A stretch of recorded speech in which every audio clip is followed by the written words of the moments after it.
साधक जब आराध्य देव में मन लगाने का अभ्यास करता है तो उसे सांसारिक बातें याद आती हैं। आपको लगता है जीवन में मैंने ऐसा कभी नहीं किया, फिर ऐसी बात क्यों आ रही है? जीवन में मैंने ऐसा नहीं सोचा, फिर ऐसी बात क्यों आ रही? एक जीवन की तुम जानते हो, नाम जब चल रहा है अब निकल रही है। बहुत धैर्यपूर्वक नाम में तन्मयता धारण करो, और जब करो, और जब बढ़ाओ, और समय बढ़ाओ, बहुत जल्दी मन निर्मल हो जाएगा, और निर्मल मन में ही भगवान का प्रकाश हो जाता है। जिस दिन भजन का लक्ष्य बनाया उसी दिन से रोना आने लगा। अपने प्रश्न करते हैं भजन होता नहीं, भजन तो सिद्धों का होता है, साधक को भजन करना पड़ता है। नाम के समान केवल नाम है, नाम के समान त्रिभुवन की कोई संपत्ति नहीं। ये माया का आकर्षण बड़ा है पर प्रभु से बड़ा नहीं है, प्रभु के नाम से बड़ा नहीं है। इसलिए हमें हारना नहीं है, प्रभु से प्रार्थना करके उनका बल लेना है और निरंतर भजन में लगे रहने का अभ्यास। परमार्थ का जिसने लक्ष्य दृढ़ कर रखा है वही सह सकता है। बाहर से डंडे की मार सह सकते हो, मन की मार नहीं सह सकते। बड़े बड़े वीरों को मन की मार ने विचलित कर दिया है। बाहर से जो अस्त्र शस्त्रों का प्रहार सह सकते हैं वो मन की मार नहीं सह पाए। और साधक, साधु, परमार्थ मार्ग का उपासक मन की मार को सहता है। तो पहला हुआ, जहां जहां मन जिस वस्तु, व्यक्ति, स्थान, परिस्थिति, घटना में जाए, भूत भविष्य की बातें लावे, उसे वहां से हटा के बार बार अपने आराध्य देव के नाम रूप लीला धाम में लगावें। दूसरा, जहां जहां मन जाए वहां वहां प्रभु को देखने की चेष्टा करें। जैसे कोई भी व्यक्ति है, कोई भी वस्तु है, पदार्थ है, नदी है, पहाड़ है, कुछ भी घटना है, परिस्थिति है, ये पहले नहीं थी, ये बाद में नहीं रहेगी। पहले ये श्री कृष्ण ही, बाद में ही श्री कृष्ण, मध्य में ये केवल भास रहा है। अमुक व्यक्ति, अमुक वस्तु, अमुक स्थान। सच्ची मानिए प्रभु के सिवा कुछ नहीं है। भगवान ने थोड़ी सी लीला में दिखा दिया। ब्रह्मा जी ने जब बछड़ों का हरण किया, फिर सखाओं का हरण किया, तो प्रभु बछड़े बन गए। बछड़े, उनके गले की रस्सी भी, हाँ, उनकी खुर भी, सब प्रभु सखा बन गए। किसी की फटी कुर्ती, किसी का फटा जामा, किसी का अच्छा, प्रभु वो वस्त्र भी बने, छड़ी भी बने, छीका भी बने, जो जो जैसा जैसा वो प्रभु ही बने। और 1 वर्ष तक बछड़े और सखाओं के अनंत रूप धारण कर ब्रज में विचरते रहे, कोई नहीं जान पाया। बलराम जी जाने, क्योंकि भगवान के स्वरूप है। ऐसे ही जैसे हर बछड़ा, हर सखा, उनका हर वस्त्र, हर रस्सी, छीका, छड़ी साक्षात सच्चिदानंद श्री कृष्ण बने, ऐसे ही संपूर्ण सृष्टि साक्षात सच्चिदानंद श्री कृष्ण अब भी बने हुए हैं। मत्तः परतरम नान्यत किंचिदस्ति धनंजय, मेरे सिवा किंचिन मात्र कुछ नहीं है हे अर्जुन, ऐसा समझो। तो पहले भी प्रभु भगवान उपदेश करते, सृष्टि के पहले मैं ही मैं, सृष्टि के बाद जो शेष बचा वो मैं ही मैं, तो मध्य में मैं ही मैं हूं, ऐसा अनुभव करो, क्योंकि वही है। तो दूसरी पद्धति मन के लगाने की है, जहां जहां मन जाए, जिस वस्तु में, जिस व्यक्ति में, जिस स्थान में, उसमें अपने आराध्य देव की तत्काल भावना कीजिए। चिद चिद लक्षणम सर्वम राधा कृष्णमयम जगत। जय हो प्रिया प्रीतम, जय हो प्रिया प्रीतम। आपका ये भी रूप, आपका ये भी रूप, आपका ये थक जाएगा मन, ये मन ऊब जाएगा, कहेगा नहीं ऐसा नहीं, क्योंकि इसको स्वाद नहीं मिल पाएगा उस माया प्रपंच का। जहां जहां जाए वहीं वहीं ये सूत्र प्रभु है, मेरे प्रभु, जय हो प्रभु आपके नाम चल रहा है, जय हो प्रभु आप। ये हार जाएगा, और ये हार गया तो आप जीत गए।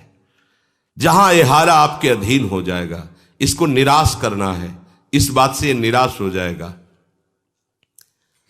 सत्ता में कोई भी नाम रूप अन्य नहीं है। ना सतो विद्यते भावो, ना भाव विद्यते सता।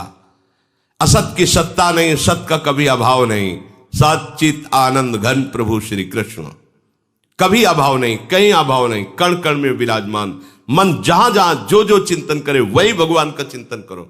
यही भी, ये भी भगवत स्वरूप है, ये भी भगवत स्वरूप है। आपका मन स्थिर हो जाएगा, चंचलता रहित हो जाएगा। तीसरा, साधक जब आराध्य देव में मन लगाने का अभ्यास करता है तो उसे सांसारिक बातें याद आती हैं। इससे साधक घबराता है। जब मैं संसार का काम कर रहा था, व्यवहार का काम कर रहा था, तब तो इतनी गंदी बातें नहीं आती थी, इतना गंदा मन नहीं था। पर जब से हमने भगवान का भजन करना शुरू किया, प्रियालाल का चिंतन करना शुरू किया, इतना गंदा, इतनी गंदी बातें, इतनी गंदी प्रेरणाएं, इतनी गंदे मन की स्थिति, वो घबरा जाता है। मन तरह तरह की गंदगी सामने फेंकने लगता है। पर साधक को समझदार बनना है, मूर्ख नहीं, बिल्कुल नहीं घबराना। ये तो आनंद का विषय हो गया। क्या? छुपी हुई गंदगी मन की बाहर निकल रही। तीसरा सूत्र है, छुपी हुई गंदगी मन की बाहर निकल रही है।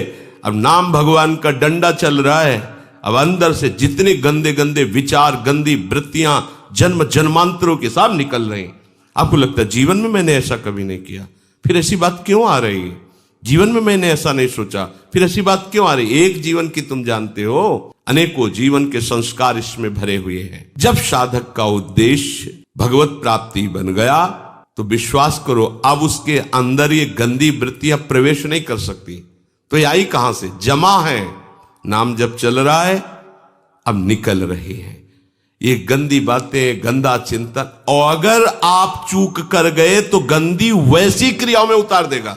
साधनहीन उतना गंदा नहीं हो सकता जितना साधन करने वाला आए हुए गंदे विचारों में उतर जाए। तो ये बात समझ लीजिए अच्छे से, क्योंकि एक बार मन को जब आप अपने शासन में लेने की कोशिश करेंगे, वो जान गया है, और आप उसके शासन में आएंगे तो ऐसी धज्जियां उड़ाएगा कि दोबारा हिम्मत न कर पाओ कि उसको शासन में ले लो।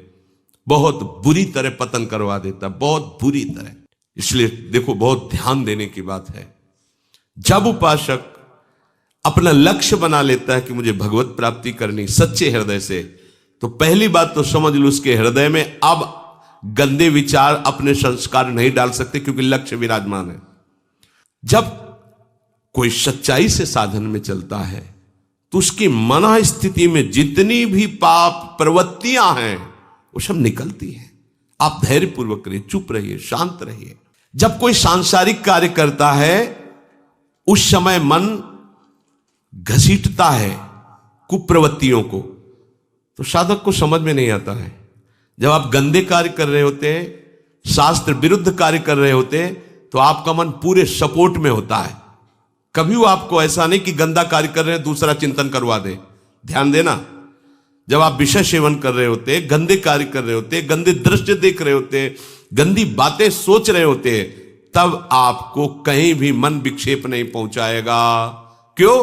कि उस समय अधीन करके पूरी की पूरी कैसेट लोड कर रहा है अपने अंदर, पूरा का पूरा माल समेट रहा है, कुप्रवृत्तियां अंदर भर रहा है। और जो भजन में बैठे, अब वो सब बमन कर रहा है, निकाल रहा है। जो अब निकाल रहा है तब परेशानी महसूस होती है। ये अनंत जन्मों के कुसंस्कार भरे हुए हैं। पुराने संस्कारों को नष्ट करने का मौका नहीं मिला। जब भजन शुरू किया, अब भजन ने बेचैनी पैदा कर दी और मन के अंदर जितनी गंदगी वो सब बमन करवा रहा, निकाल रहा, निकाल, क्योंकि इसमें नामामृत भरेगा। जैसे कोई सरोवर हो तो कछुआ, मेढक सब आनंदित रहते हैं, और जे ही गजराज प्रवेश करता सब निकल निकल के बाहर बैठते हैं, क्योंकि उसके पैर के नीचे पड़ जाएंगे, मर जाएंगे। ऐसे ही नाम गजराज है। ये हृदय रूपी सरोवर में काम, क्रोध, लोभ, मोह, मद मत्सर बड़ा आनंद लेते आए हैं अनेक जन्मों से।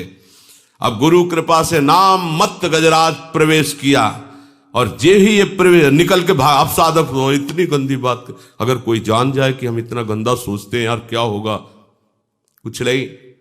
अब तो आनंद होने का आपका अवसर है, ये निकल रहे हैं। धैर्यपूर्वक, घबराने की जरूरत नहीं। गंदी बात आ नहीं रही है, जा रही है। तीसरी बात समझो, बहुत धैर्यपूर्वक नाम में तन्मयता धारण करो, और जप करो, और जप बढ़ाओ, और समय बढ़ाओ। बहुत जल्दी मन निर्मल हो जाएगा, और निर्मल मन में ही भगवान का प्रकाश हो जाता है। चौथा, उपासक को प्रभु का चिंतन करने में कठिनता इसलिए जान पड़ती है कि उसने अपने को शरीर माना है और अपने सुख का हेतु संसार माना है। एक एक शब्द पर ध्यान दीजिए। अपने को शरीर माना है और अपने सुख का हेतु संसार माना है। इसलिए जो प्रभु का चिंतन करना चाहता है तो हमारा माना हुआ चिंतन प्रभु का चिंतन नहीं होने देता, क्योंकि हमने माना है मैं अपने को शरीर हूं, तो हमारा भोगों का चिंतन, विषय का चिंतन, शरीर का। कभी परिवार के जन उतने प्रिय नहीं लगे। जिस दिन भजन का लक्ष्य बनाया उसी दिन से रोना आने लगा अपने परिवार की याद करके। क्या हो रहा है? परिवार के बीच में रहकर उनको कभी प्यार नहीं किया, लेकिन ये एकांत रहकर जब प्यार प्रभु से करने चले तो ये क्या हो रहा है? बोले मोह ने अपना जाल फेंका। वो रो रहा है, दिखाई देता है। एक दिन हुए उसको आए, वो मूर्छित हो रहा है। मम्मा, अपने अम्मा के लिए मूर्छित। हाँ, ये कोई आश्चर्य के मोह ने ये हर विकार अपने अस्त्र शस्त्र तैयार लिए खड़े। अच्छा, तो निकलना चाहता, फेंका मोह ने जाल। एक बार अपनी मम्मी को देख ले बस, ऐसा। फिर काल ने ऐसा रौंदा, एक बार के बाद वापस ही ले। ये ऐसा विवर है, ऐसी गुफा है माया की, जिसने प्रवेश कर गए वो वापस नहीं आया। पता नहीं क्या हो गया, अनंत जन्मों से भटकते ही रह गए और कभी वापस ले आ पाए। प्रभु के मार्ग में चलने वाले उपासक को बड़ा धैर्यवान होना चाहिए, समझना चाहिए कि मैं वही हूं। फिर कि ये वृत्ति क्यों आ गई, इतनी ममता क्यों आ रही है, इसका मतलब मुझे फंसाया जा रहा है, पर साधक समझ नहीं पाता। जब ध्रुव जी तन्मय होने लगे भगवत चिंतन में, तो आवाज आई, बेटा मेरी रक्षा करो, बेटा मेरी रक्षा करो। तो हल्की से आंख खुली, देखा यक्ष उनकी माता को जबरदस्ती लिए जा रहे और उनकी माता कह रही, ये दृश्य देखा, बेटा मेरी रक्षा करो। तो उन्होंने विचार किया, महाराज पिताश्री उत्तानपाद के होते हुए हमारी माता का अपहरण यक्ष कैसे कर सकते हैं? और दूसरी बात, मैं भगवान की शरण में हूं तो मेरी माता असुरक्षित कैसे हो सकती है? इसका मतलब ये कोई माया जाल है जो मुझे मेरी निष्ठा से हटाने जा रहा है। नहीं, पुनः आंख मूंद ली और भगवत प्राप्ति की। कई तरह से माया आपको विचलित करने की चेष्टा करेगी, ये साधक नहीं समझ पाता। बहुत विचित्र है, बहुत विचित्र। अति सय प्रबल देव तव माया, बहुत प्रबल माया है। छूटे राम करो जब दाया। लेकिन तो समझे भी नहीं आता कहां से हम फंस गए, फिसल के वही खड़े हो गए। संसार का चिंतन स्वतः होता है, क्योंकि हम अपने को अभी तक संसार का माने रहे हैं। प्रभु हमारे हैं, अब ये इस जन्म में सत्संग के द्वारा बात समझ में आई है, तो अब आपको चिंतन करना पड़ेगा। आपका चिंतन होगा नहीं, चिंतन करना पड़ेगा। प्रश्न करते हैं भजन होता नहीं, भजन तो सिद्धों का होता है, साधक को भजन करना पड़ता है। आपने अभी तक साधना विषय की तो विषय चिंतन करना नहीं पड़ता, होता है, देख लो। अब साधना करो प्रभु की तो प्रभु का चिंतन करना नहीं पड़ेगा, आगे चलकर होगा, स्वतः होगा। जैसे विषय का चिंतन विषयवत स्वयं होता रहता है, ऐसे भागवतिक महापुरुष का चिंतन स्वयं होता रहता है। उठते बैठते चलते फिरते खाते पीते सोते जागते हर समय भगवत चिंतन स्वतः उसे चिंतन पकड़ लेता है। पर साधक को चाहिए कि प्रभु का चिंतन हठ पूर्वक दृढ़ता पूर्वक करे। वो होता नहीं, वो ऐसे होने लगेगा। होने में पहुंचने के लिए पहले करने की क्रिया में तो आओ। पहले भजन क्रिया को ऐसा करो कि संसार का चिंतन नष्ट हो जाए, फिर चलने लगेगा। भोरी सखी जी यही तो कहती है, नाम श्वास दो बिलक चलत है, इनको भेद न मुख को भावे। श्वास ही नाम, नाम ही श्वासा, नाम श्वास को भेद मिटावे। फिर रोम रोम और रग रग बोले, तब कुछ स्वाद नाम को पावे। ऐसे नहीं, महापुरुषों को देखो हर समय विठल विठल विठल केशव विठल विठल विठल, कोई राम राम राम, कोई श्याम श्याम श्याम, राधा राधा राधा। ऐसे थोड़ी स्थिति को प्राप्त हो गए कि आठों पहर नाम स्वतः ही चल रहा है। उपासक को चाहिए कि बार बार वो ये चिंतन करे, मैं प्रभु का हूं, प्रभु मेरे, प्रभु के सिवा मेरा कोई नहीं, और भजन करने का दृढ़ता पूर्वक, हठ पूर्वक अभ्यास करे। अभ्यास, जब तक अभ्यास आपका दृढ़ नहीं हो जाएगा तब तक भजन होने में नहीं आएगा। दीर्घकाल निरंतर सत्कार सेवितो दृढ़ भूमि, पातंजलि जी कह रहे हैं।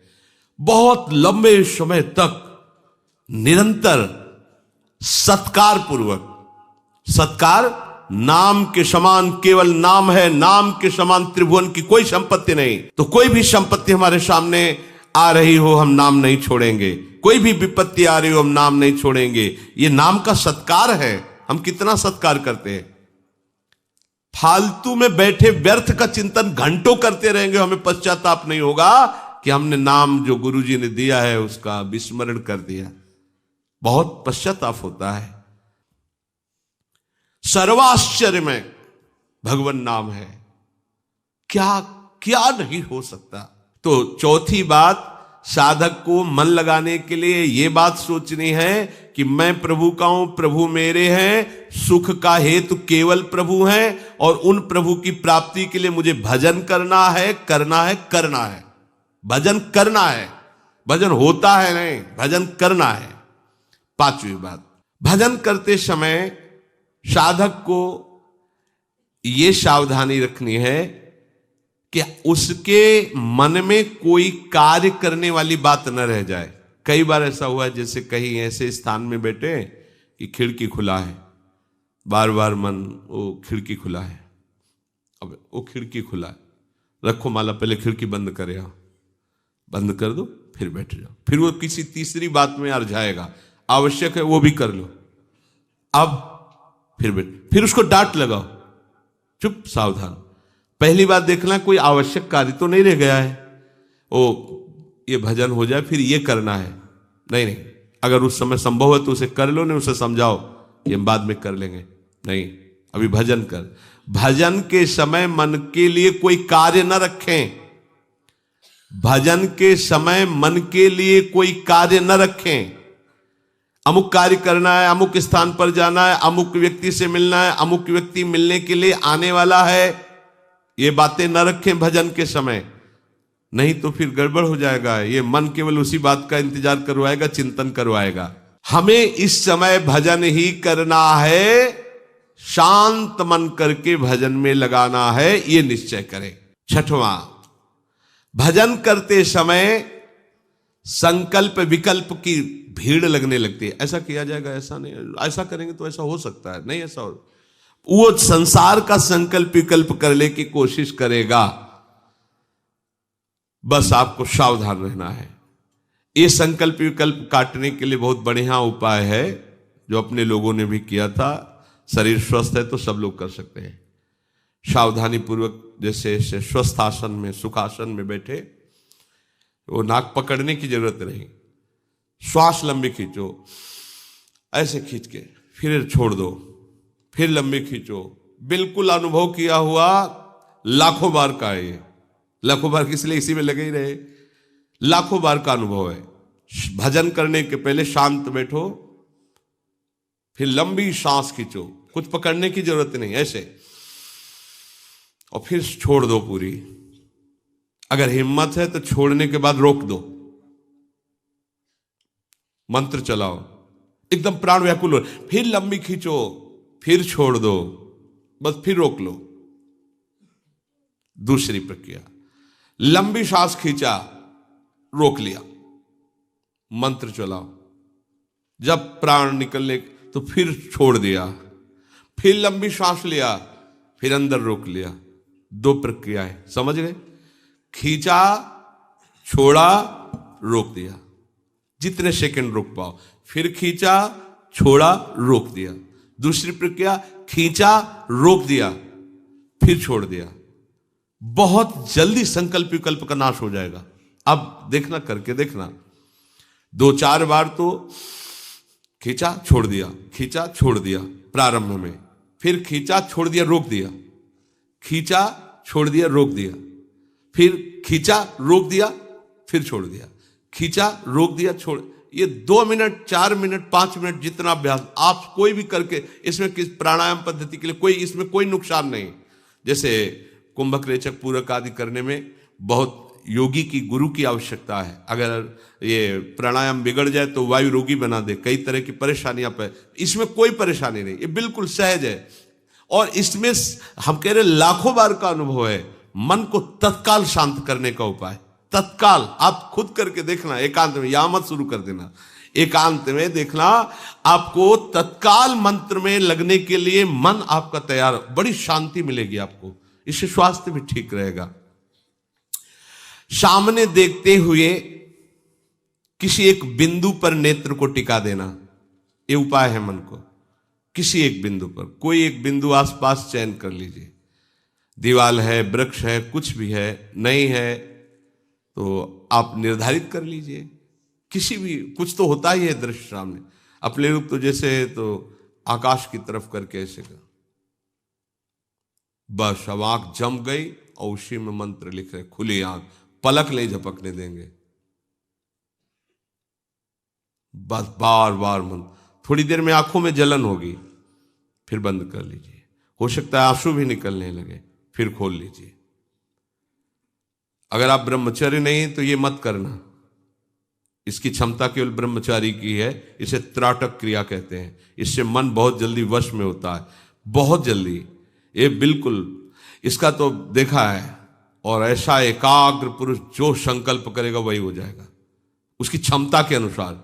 हाँ, अगर आपको एक कदम नहीं चलने का संकल्प, तो आप एक कदम नहीं उस समय तक चल सकते जिस समय तक उसकी दृष्टि एकाग्र है।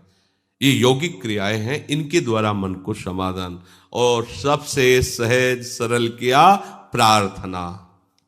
भजन करने के पहले आराध्य देव को प्रणाम करके उनसे प्रार्थना करनी चाहिए कि प्रभु आप मेरे को बल दीजिए, आपके बल से इस विषयी मन को मैं आपके नाम रूप लीला धाम में लगाऊं। जहां जहां मन जाए वहां वहां से हटा करके इसे प्रभु में लगाना। जहां जहां मन जाए वहां वहां प्रभु को देखना। अभ्यास करते समय गंदी बातें आ रही तो ये भावना करना कि ये निकल रही हैं, आ नहीं रही हैं। घबराना नहीं चाहिए, धैर्यपूर्वक रहना चाहिए।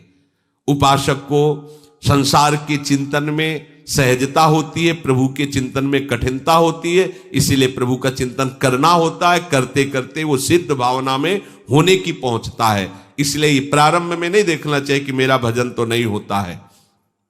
उपासक को ध्यान करते समय, भजन करते समय अन्य कोई कार्य न रह जाए, ऐसी स्थिति में बैठना चाहिए। मन को समझा बुझाकर या कार्य निवृत्त करके फिर भजन में तन्मयता धारण करनी चाहिए। भजन करते समय कोई संकल्प विकल्प ना आवे, इसलिए थोड़ा योगाभ्यास भी कर लेना चाहिए। आसन में बैठ करके जो भी प्राणवायु आदि